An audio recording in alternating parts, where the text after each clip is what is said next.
una oclusión de la arteria pulmonar. Se afectan los pulmones. Aquí vemos los tipos de émbolos. Depende de la composición del émbolo. ¿Bien? Trombóticos, pues son tromboémbolos, ¿no? Desprendidos.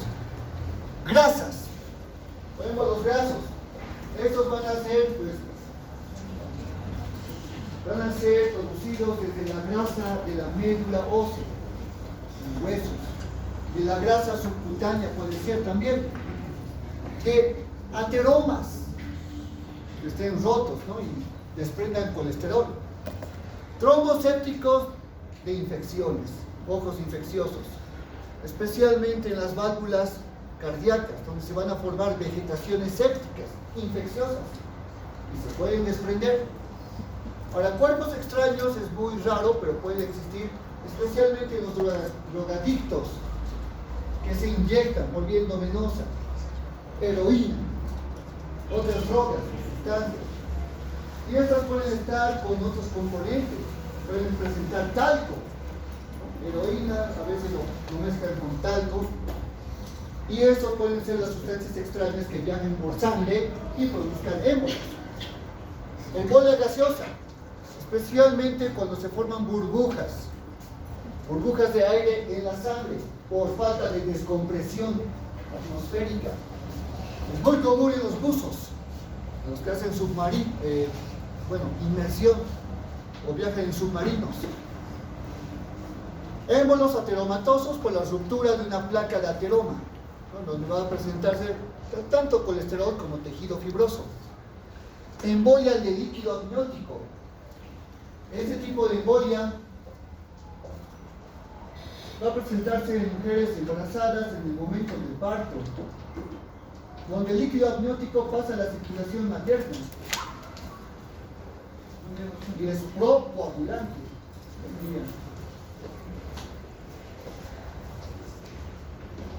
Neoplásicos, por tumores malignos. Tumores que viajan por metástasis hematógena, o sea, metástasis vía sanguínea, pero en vez de ir células, van a ir masas tumorales, y van a causar una obstrucción arterial.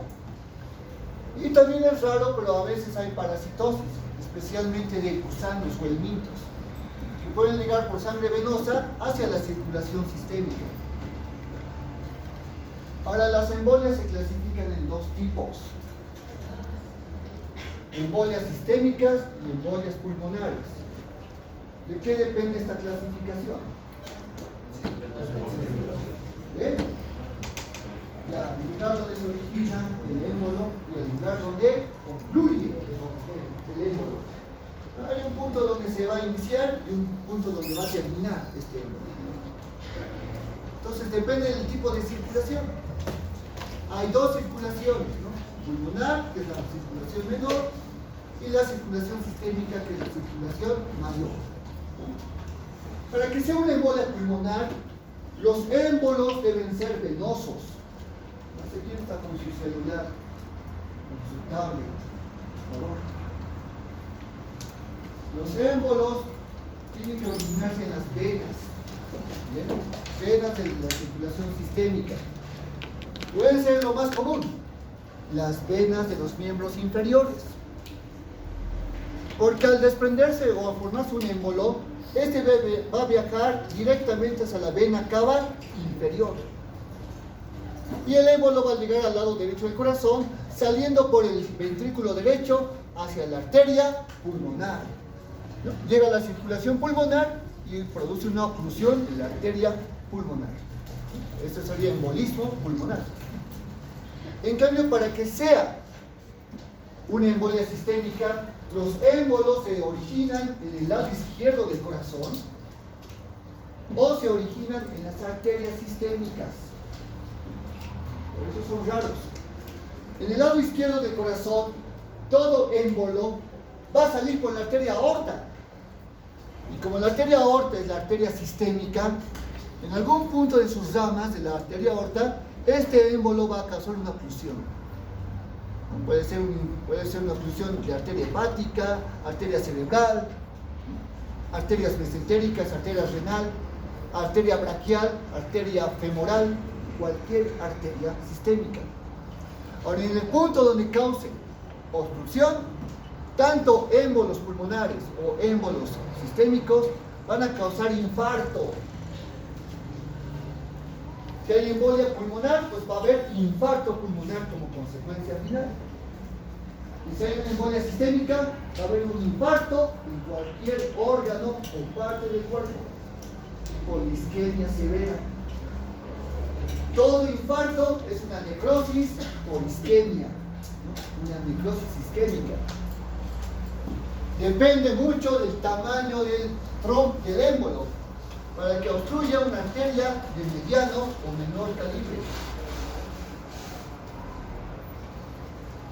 Más del 50% de embolias son pulmonares. Y pues la causa más frecuente son, como dicen, trombos situados en las piernas, trombosis venosas, 95%, justamente venas profundas que se van a trombosar y esos trombos se van a fragmentar o desprender. Entonces la tromboembolia viaja desplazado por la circulación hacia el pulmón. Aquí podemos ver un ejemplo. Este émbolo gigante, ¿no? Enorme, que justamente ha salido por la arteria pulmonar, por el tronco de la arteria, y ha obstruido la bifurcación de la arteria, donde este tronco de la arteria pulmonar se bifurca en arteria pulmonar derecha y arteria pulmonar izquierda, en este punto exacto, aquí. Y ha adoptado esta forma, como en silla de montar. Entonces, es una característica patológica.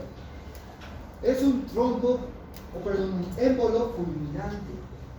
Este émbolo en silla de montar produce muerte súbita, porque ambos pulmones van a perder la oxigenación arterial. El paciente de repente siente una falta de aire, no puede respirar y debido a esa insuficiencia respiratoria fallece en pocos minutos. Entonces es uno de los peores émbolos pulmonares. Ahora, si es más pequeño, como podemos notar, va a pasar por una arteria pulmonar e irá a algunas de sus ramificaciones, causando oclusión, pues a una arteria más pequeña. Pero toda esa zona de infarto pues, va a carecer de irrigación finalmente.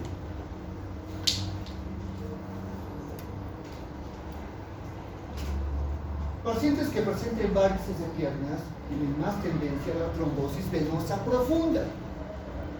Las varices son superficiales. ¿Bien? Entonces, cuando se obstruyen las venas superficiales, las venas, la sangre tiene que pasar por las venas profundas. Ahí va a haber congestión en las venas apenas, el aumento del volumen de sangre. Como se dilata la vena, las válvulas van a separar, las válvulas venosas. Y esa insuficiencia produce más congestión y éstasis sanguínea. Éstasis que provoca trombosis. Trombo que se va a desprender formando un émbolo. Y como vemos, ese émbolo viaja y en pocos segundos va a llegar al corazón. Luego a los pulmones. Va a ser mucho de la suerte si afecta al pulmón derecho o izquierdo. Los pacientes que presentan esta embolia pulmonar van a sentir un dolor característico. Se le llama dolor en puntada de costado. Es como un dolor agudo, como si le clavaran una lanza entre las costillas. Un dolor tan agudo que el paciente presenta ese mismo momento disnea. Se va a ladear de ese lado, o sea, se va a encoger producto del dolor de ese costado. Pueden haber émbolos pequeños, microémbolos que produzcan embolia pulmonar. En cualquier momento uno puede sentir ese dolor característico y pasa, o sea, se resuelve espontáneamente porque solamente una pequeña y diminuta área del pulmón ha presentado infarto. Si alguna vez han sentido ese dolor, han tenido un infarto pulmonar.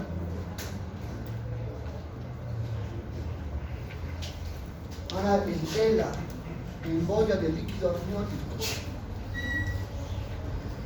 Mujeres embarazadas en el tercer trimestre de embarazo que presenten desprendimiento prematuro de placenta pueden presentar este tipo de patología. Como saben, la placenta está unido al endometrio del útero. ¿Bien? Después del parto viene el alumbramiento normal y las contracciones uterinas que producen desprendimiento de placenta con cierre de las venas uterinas. En cambio, cuando hay un desprendimiento prematuro, se desgarra la placenta. Ese desgarro placentario produce un desgarro de venas uterinas. Y el líquido amniótico que está a gran presión entra directamente a esas venas uterinas desgarradas y pasa hacia la circulación materna. El líquido amniótico tiene componentes protrombóticos, procoagulantes. Por eso, toda la sangre de la mujer, o sea, de la madre, entra en un estado de hipercoagulabilidad sanguínea. Es un componente de la triada de Virchow. Entonces se van a producir microcoágulos en todo el cuerpo, en toda la irrigación, en cerebro, pulmones, hígado, corazón, riñones. Esto se conoce como coagulación intravascular diseminada. Bien, eso siempre afecta a la microcirculación. Y producto de este embolismo líquido, ¿no?, de líquido amniótico, se provoca una falla multiorgánica, porque diferentes órganos van a presentar infartos al mismo tiempo. Y puede presentarse la muerte.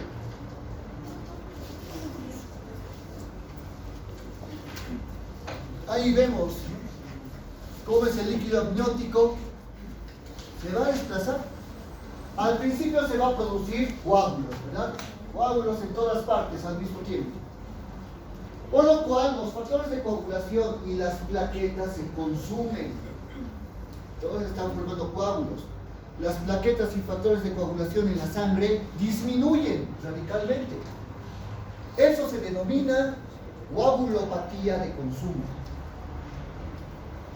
Y como disminuyen los factores coagulantes y las plaquetas, esto va a provocar hemorragias después. Hemorragias internas masivas. Y pues la madre va a presentar petequias y púrpuras, ¿no?, en toda la piel, en todas las serosas y mucosas. Son microhemorragias. Eso acompañado de los infartos produce, pues, literalmente la muerte de tejidos. Insuficiencia cardíaca, respiratoria, renal, hepática, todas las insuficiencias a la vez. Ahora, embolia grasa. La causa más frecuente de este tipo de embolias son polifracturas, donde exista, pues, tejido o médula ósea grasa. Esto principalmente está en los huesos largos, en la cavidad diafisiaria, en adultos. También se presenta mucho tejido o médula ósea grasa en las crestas ilíacas, puede haber. Ahora, cuando existe una fractura, se rompe el hueso, los canales de Havers se rompen. Cada canal de Havers presenta 3 elementos, ¿no? Es básculo nervioso, arteria, vena y nervio. Al romperse las venas que tienen muy poca presión sanguínea, pues permiten que la grasa pueda ingresar hacia la circulación venosa, los canales de Havers. Y pues como es sangre venosa, va a llegar al lado derecho del corazón y entran pequeñas gotículas de grasa a la aurícula derecha, salen por el ventrículo derecho y pues pasan hacia los pulmones, causando embolia pulmonar grasa. El paciente va a presentar ese típico dolor en puntada de costado, disnea de moderada a severa. Eso depende de la cantidad de grasa y émbolos que estén produciéndose en ese momento y esté causando infarto pulmonar. Pueden ser infartos pulmonares localizados o masivos. Mientras más afecta el pulmón, la disnea es más grave y puede ocasionar la muerte del paciente. Este tipo de embolias también se presentan en prótesis de cadera. En la cirugía misma, cuando hacen prótesis de cadera, esa es la principal complicación. Es el principal factor de riesgo. Porque como es una cirugía de cadera, pues hay mucha tendencia a que se vaya parte de la médula ósea hacia la sangre. Otra causa, la liposucción.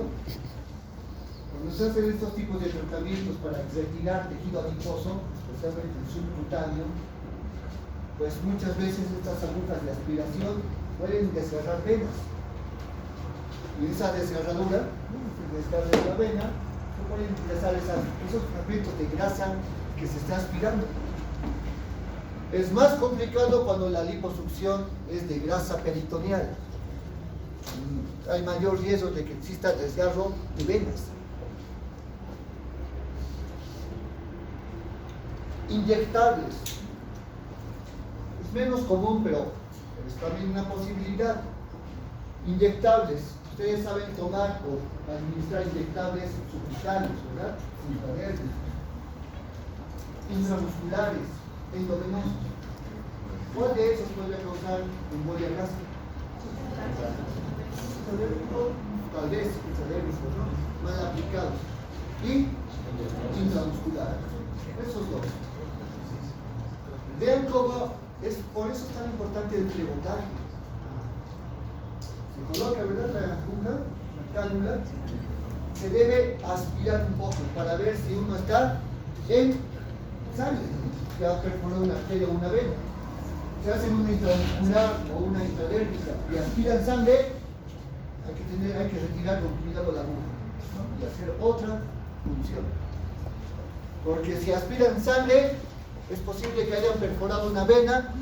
Y miren, puede haber tan mala suerte de que un poco de grasa pase a la circulación venosa. Todo émbolo que pase a circulación venosa sistémica va a llegar sí o sí a los pulmones, ¿no? Va a causar embolia pulmonar. Ahora, la embolia gaseosa es la embolia de los buzos. La embolia aérea es porque pues, los buzos utilizan estos tanques de oxígeno. Es aire comprimido el que están respirando. El aire comprimido va a presentar oxígeno, nitrógeno, en la misma composición, 21% de oxígeno, 79% de nitrógeno.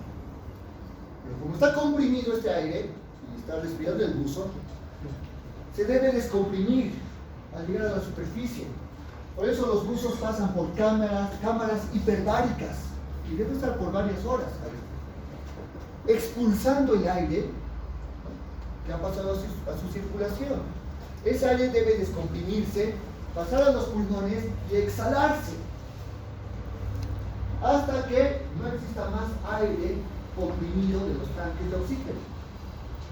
Porque si el buzo pasa directamente a la superficie sin pasar por esas cámaras hiperbáricas, el aire comprimido empieza a formar burbujas. Y esas burbujas de aire coalescen, se van uniendo hasta formar émbolos gaseosos en las arterias.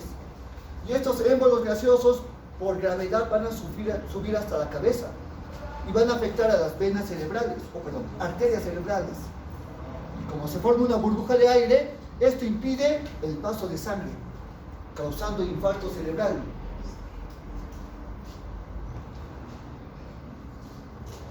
Vemos acá un caso, ¿no? Como aquí las burbujas de aire están situadas en el cerebro. También se pueden situar en pulmones y corazón. Y en esta tomografía que vemos, donde está la flecha roja, se ve una marca negra, ¿verdad? En pulmones, en el corazón. Esta es una arteria coronaria que presenta aire en su interior. O la arteria pulmonar, igual llena de aire. Es una embolia gaseosa.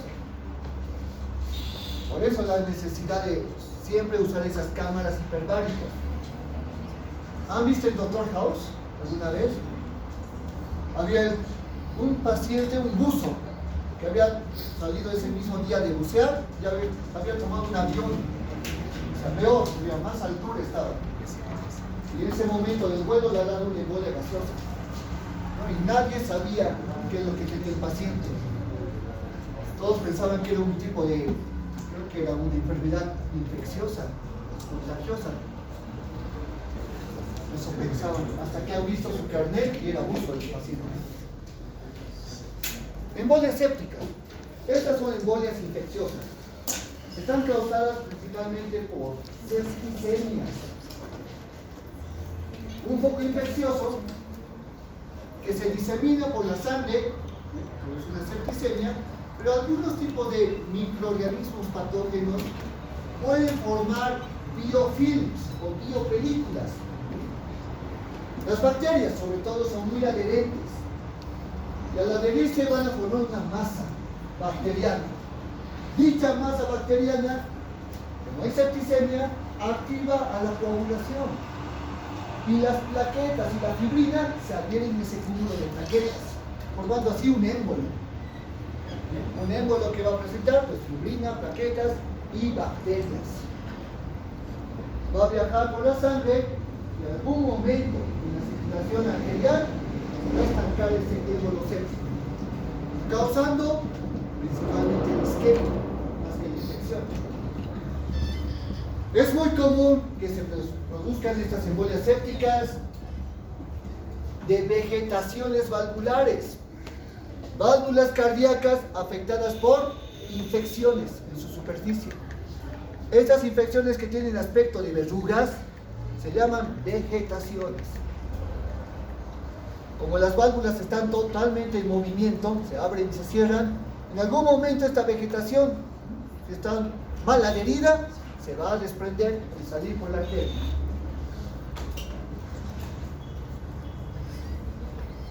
Embolia tumoral o metastásica. Antes, pregunta para ustedes, ¿cuál es la principal causa de endocarditis bacteriana? Si hablo de endocarditis, es que el endocardio está inflamado por una infección. ¿Cuál es la principal causa de endocarditis bacteriana? No, es el Streptococcus.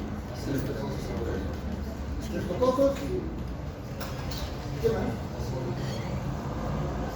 No, ustedes no. Estafilococcus y Streptococcus son los dos más comunes. Y el estreptococo puede causar una fiebre, llamada fiebre reumática, que causa miocarditis, miocarditis y pericarditis. Las tres capas del corazón afectadas, en conjunto se llama pancarditis. Y les digo esto por el examen, ¿verdad? Va a haber términos de inflamación. Y como vemos acá, hay un tumor primario, un cáncer. Ahora, los carcinomas generalmente metastizan por vía linfática. Los sarcomas, que son tumores mesenquimales malignos, metastizan por vía hemática, o sea, por vasos sanguíneos. Cuando es una sola célula no hay problema. Esta célula única puede causar metástasis a otro punto o puede ser eliminada por nuestro sistema inmunitario. El problema radica cuando son varias células malignas en conjunto que forman una masa maligna, una masa metastásica o tumoral que va a viajar por sangre en algún punto de las arterias pulmonar o sistémica, va a causar oclusión, ¿no? Una embolia tumoral. Aquí podemos ver dos arterias, ¿no?, tapadas, y si se ve la magnificación, en el interior se ven células malignas. Tienen signos anaplásicos, o sea, tienen discariosis, pleomorfismo, multinucleación, lo que vamos a llevar en el hito siguiente, ¿no?, en neoplasias. Ahora, como sabemos, hay dos tipos de embolias, la pulmonar y la sistémica. Ya sabemos que la embolia pulmonar se origina por trombos, ¿no?, o émbolos venosos. En cambio, la embolia sistémica se produce por trombos o émbolos arteriales, el lado izquierdo del corazón. Pero en cambio esta embolia paradójica es distinta. Son émbolos que se producen en las piernas, que van a viajar por las venas, safenas, van a llegar a la vena cava inferior, llegan al lado derecho del corazón, pero este émbolo va a pasar al lado izquierdo del corazón y luego saldrá por la arteria aorta como émbolo sistémico. Ahora, ¿cómo es posible eso? Ya voy a ver una tecnología de calor. ¿Qué más? ¿Qué sería lo más común? Comunicaciones interauricular o interventricular, defectos del tabique del corazón. El tabique cardíaco se debe cerrar, ¿verdad? Especialmente entre las aurículas están los ostium, ¿no? Primum y secundum. Cuando estos no se cierran adecuadamente, va a haber una comunicación entre ambas aurículas, derecha e izquierda. Pueden ser asintomáticos, son muy pequeños, no son cianóticas. Pero esta comunicación interauricular puede ser el paso para que un émbolo venoso pase hacia la circulación sistémica y salga por la arteria aorta, y ahí va a ocasionar mucho peligro en cualquier órgano o parte del cuerpo. Me acuerdo que tenía un paciente en infectología, era interno, que justamente tuvo uno de estos. Tenía varices en las piernas. Lo más probable era que se produzca pues, una embolia pulmonar, pero no, le dio una embolia en la pierna. O sea, el émbolo, que era grande, pasó por el corazón, pasó por un orificio y directamente se fue hacia su arteria femoral. El émbolo pasó por la arteria femoral y le ocluyó la arteria tibial anterior. Directamente los pacientes sienten un dolor tan intenso, tan súbito. El paciente, de acuerdo, que gritaba, le dolía la pierna derecha, gritaba de dolor. Su pierna se ha vuelto blanca, pálida en pocos segundos. El dolor era intenso. Y en ese momento, así directamente a emergencias, para que le coloquen fibrinolíticos y endovenosa. Los fibrinolíticos han causado después la fibrinolisis a tiempo, porque si no, ¿qué pasaría? Necrosis. ¿Qué tipo de necrosis? Gangrenosis. Le hicieron la gangrena, hubiera tenido que amputar la pierna. Entonces, volvimos a hacer todo al principio, estaba más bien internado el paciente. Pasamos a infarto. Miren, hemos ido con los distintos trastornos hemodinámicos en una evolución cronológica. Si un paciente presenta, congestión venosa en las piernas, si hay congestión venosa, las piernas van a presentar edema, como en este caso. Está hinchada la pierna, ¿verdad? La congestión venosa también provoca éstasis sanguínea. La éstasis va a causar trombosis. Tenemos congestión, tenemos edema, tenemos trombosis. Si ese trombo se desprende, ya tenemos embolia. Y si ese tromboémbolo va a viajar por la circulación, en algún momento va a afectar una arteria, a un tejido distal, y va a causar infarto. Edema, congestión, trombosis, embolia, infarto. 5 alteraciones juntas, evolutivas. Como vemos acá, los infartos se producen por esa falta de irrigación, isquemia severa. Ahora, los infartos se van a clasificar en 3 tipos. Hay infartos blancos, infartos rojos, infartos sépticos. Los infartos blancos, como vemos acá, se originan en tejidos u órganos macizos, donde exista isquemia severa, ¿no? Por una función. Como acá podemos notar, vemos un infarto de miocardio. La arteria coronaria es afectada. no importa la causa, ha habido una oclusión completa. Puede ser que un ateroma se haya roto. Y como ha habido exposición de colágeno, se ha trombosado ese momento la arteria coronaria, ¿no? Como una trombosis por lesión endotelial. Una trombosis, ha habido isquemia severa, zona de infarto del miocardio, ¿no? ¿Qué tipo de necrosis se presenta? Coagulativa. ¿Correcto?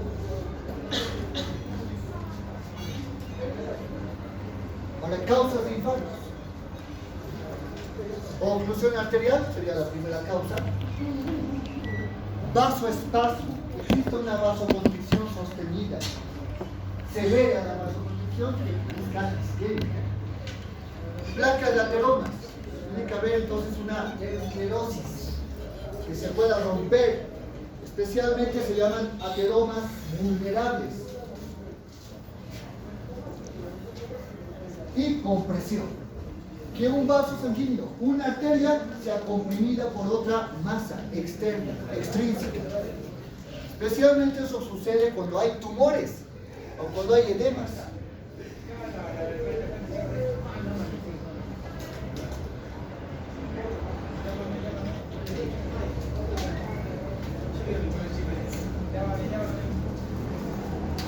Por favor.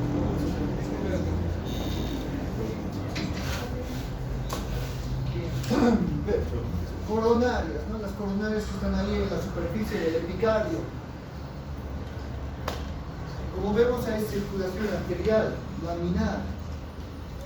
Alteraciones de flujo pueden afectar, ¿no? ¿Qué tipo de alteración de flujo arterial es la más común? Turbulencias. Turbulencias. Y las turbulencias son muy frecuentes cuando existen ateromas. Porque el ateroma, pues, va a alterar la forma de la arteria. Estas acumulaciones, ¿no? Aparte, un ateroma también está dificultando el paso de sangre. Está causando obliteración parcial. Y pues va a pasar una isquemia, ¿no? Isquemia leve al principio, moderada. Incluso los pacientes van a presentar angina de pecho. Angina estable, después angina de Prince Metal, inestable. Y finalmente, cuando hay una oclusión completa, isquemia severa, la zona de infarto. El miocardio, ¿cuántos minutos puede sobrevivir con isquemia? 4.5 minutos. No, eso es muy poco. 4 minutos no. ¿Cuánto es el tiempo de supervivencia del miocardio? 15 a 30 minutos puede sobrevivir. Pero si ya pasa ese tiempo, esos 30 minutos límite, la lesión se vuelve irreversible, ¿no? De las células que presentan hipoxia e isquemia. Y se produce entonces la necrosis, la zona de infarto. Y sabemos que no, esto va a tener, dependiendo la extensión o el área de infarto, puede pasar desde una arritmia cardíaca o fibrilación hasta un paro cardíaco completo. Y la muerte del paciente. Los infartos rojos se les llama así por su color oscuro que presentan y porque también tienen mucha sangre en su interior. Se les llama también hemorrágicos. Los infartos rojos se presentan en órganos laxos. Ejemplo, el pulmón. Órganos que tengan doble circulación arterial, doble irrigación, intestino delgado, como el hígado, no, el hígado no. Doble irrigación, ¿verdad? Pulmones también tienen doble irrigación.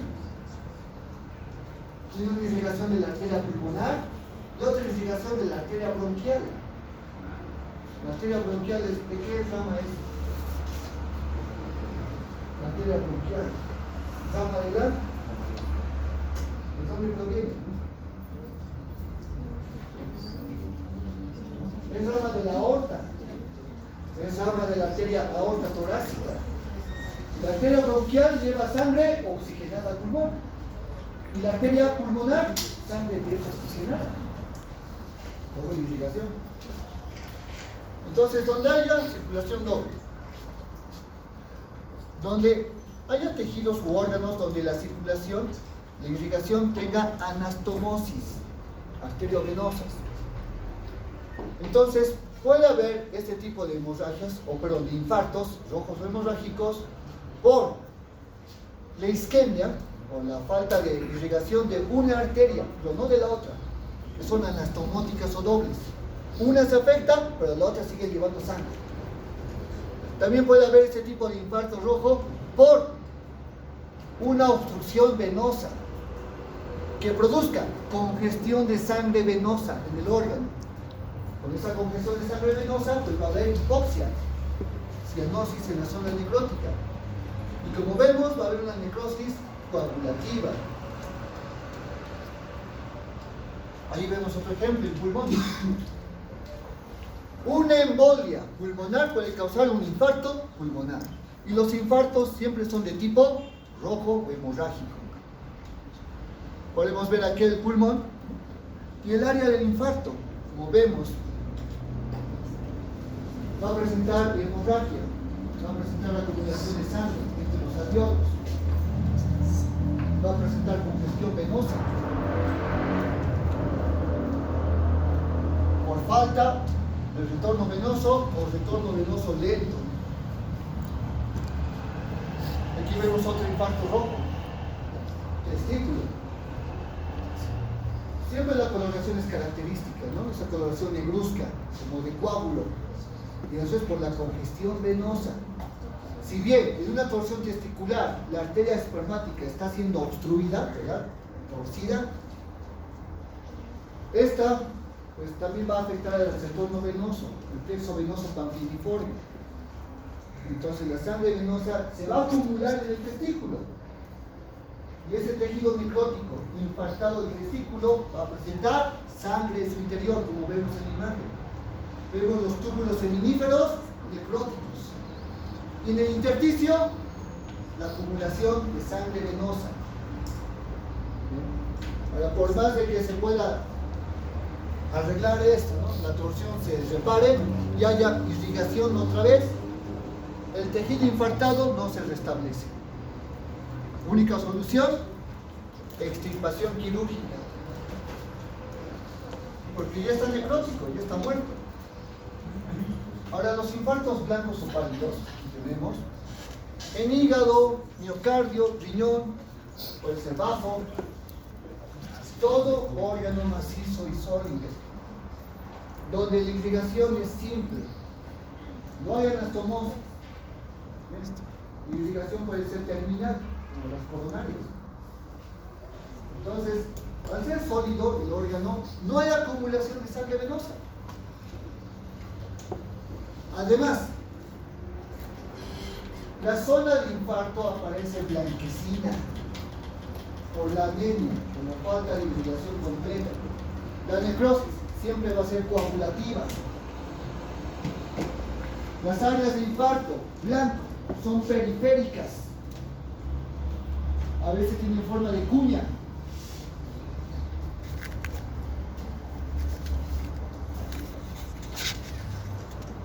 Los infartos sépticos se producen por embolia séptica. Ese émbolo séptico que viaja por sangre, que pasa la circulación sistémica y va a obstruir una arteria y en algún momento va a ocasionar un infarto por la falta de irrigación arterial. Entonces, tejidos necróticos pueden desprender de estas masas sólidas infectadas, como abscesos. También endocarditis pueden desprender esas vegetaciones cardíacas. Y como vemos, el tipo de infarto puede ser blanco o puede ser rojo. Depende del órgano al cual el émbolo séptico vaya a instalarse.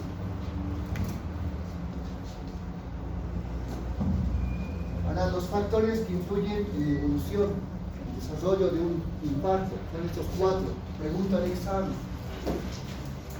Un infarto depende de la anatomía de la vascularización, sea anastomosis o no, si es circulación doble o circulación simple.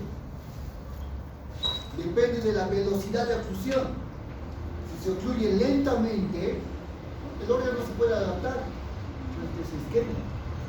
Pero si se ocluye rápida o súbitamente, no le da tiempo al órgano y va a presentar más lesión celular, hipoxia, isquemia y necrosis.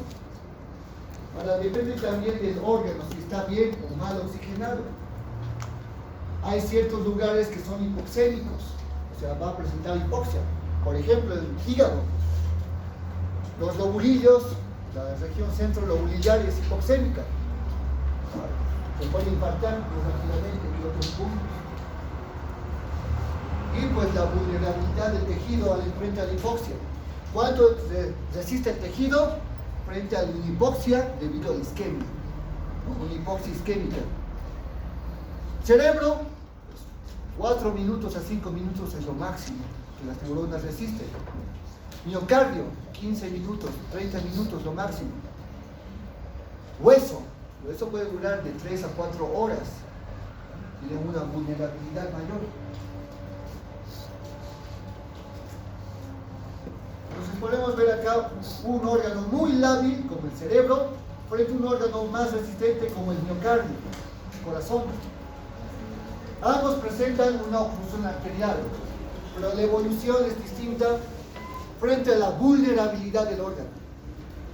Un infarto se produce más rápido en el cerebro que en el miocardio.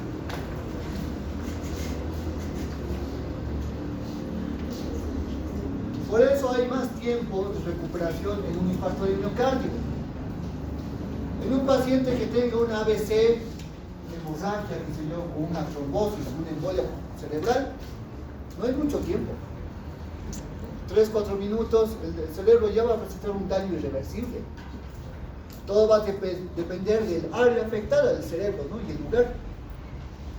En cambio, con un infarto de miocardio, hay más tiempo, ¿no? Para que se pueda colocar fibrinolíticos y existe una buena reperfusión.